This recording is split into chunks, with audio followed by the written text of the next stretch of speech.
জীবন গেল আমার ওই ওকেই লাগবে। মানে মাসুদ কি লাগবে? ওরা যাইতে দেয় না, ওরা কাগজ দেখতে চাইছে। আমি হচ্ছে পরে কাগজ এটা দেখাইছি, এই কাগজ দিয়ে নাকি হবে না। তো ওনাদের ছেলে তো এই কাগজ দিয়ে আমাকে বলছে যে এটা দিয়ে মানে আমাদের বিয়ে হয়েছে। মানে ওই ছেলের নাম কি? মাসুদ। মাসুদ। মাসুদ তোমাকে বিয়ে করছে? হ্যাঁ। বিয়ে করছে, তার কাগজ ডকুমেন্ট হিসেবে এটা। হ্যাঁ। আচ্ছা। এটা ওরা মানতেছে না। আচ্ছা, এই বিয়ে করছে কবে তুমি? কতদিন হয়? 26শে ডিসেম্বর। 26শে ডিসেম্বর কত সাল? 12 মাস 2024 সাল। 2024। ঢাকাতে গেছিলাম, ওইখান থেকে হচ্ছে ওনার একটা মেজ আপু, ওনার বাসায় যাই।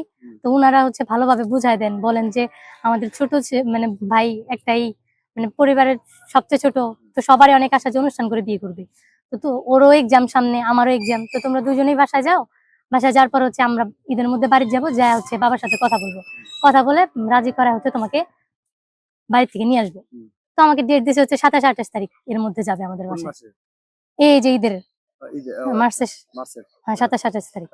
তো এটা তারিখ পার হয়েছে, আমি মানে আমার হাজবেন্ডকে বলছি যে কই আসে, পরে বলতেছে যে বলছে বাসায় ওরা মানবে না, মানে আমাদের সম্পর্ক নিয়ে একটু উল্টাপাল্টা, তো ওটার জন্য ওরা মানবে না, বলছে যে ঈদের পরের দিন আবার বলবে। মানে আমার যে শাশুড়ি হবে উনি সম্পর্কে কেমন জানি আমার দাদি হবে নাকি এরকম। ও আচ্ছা, তাহলে এটা আমরা জানতাম না। চাচা মানে তোমার স্বামী তোমার চাচা হয়? হ্যাঁ, এটা আমি জানতাম না। আচ্ছা, বলো। নিজের তো না, হাদিসে তো আছে যে ইয়া না হলে হয়। আচ্ছা, হ্যাঁ বলো। তো তারপরে আর কি বলছে যে ঈদের পরের দিন নাকি বসবে, বসে তারপর আমাদের বাসায় যাবে, জানাবে। তো যোগাযোগ তো হচ্ছেই। তো ঈদের পরের দিন রাতের থেকেই ফোন দিতেছি, ফোন আর ধরে না। রাতে 11টা 11:30 পর্যন্ত ফোন দিছি, ধরে নাই। পরে সকালবেলা ফোন দিছি, ফোন বন্ধ। কালকে সারাদিন গেছে। তো আজকে সেই জন্য আর কি আসছি যে ফোনটা বন্ধ কেন বা কই আছে একটু জানার জন্য। তা আসছি। মানে জানার জন্য আসছো? না, আসছি ওনার বাড়িতেই আসছি আমি। বাসায় উঠতে আসছো? হ্যাঁ। বিয়ে তো 24 সালে করছি। 24 সালে? 24 সালে শেষে করছি।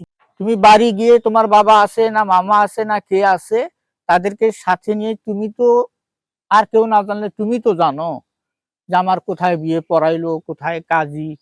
তুমি তাদেরকে সাথে নিয়ে ওই কাজীর কাছে ওইখানে গিয়ে তুমি নকলটা দাবি করো, নকলটা তুমি নিয়ে আসো। আমি দেখবো যে হ্যাঁ তোমার কাজীর দ্বারা বিয়ে রেজিস্ট্রি হয়েছে, আমি সাদরে তোমাকে গ্রহণ করব। তুমি যাও। নাই, তারা থাকতে থাকতে থাকতে থাকতে আসে। তারপরে বোধহয় 1টার আজান যখন হইলো,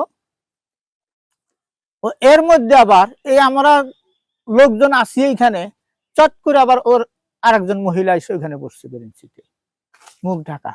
আমি বললাম আপনি কে? কথা বলে না। আপনি কে? মুখ খোলেন। যাই হোক, পরে বললো যে আমি ওর নানি। ওই যে মহিলা নানি। তা আপনি এখানে এইভাবে বসে আছেন?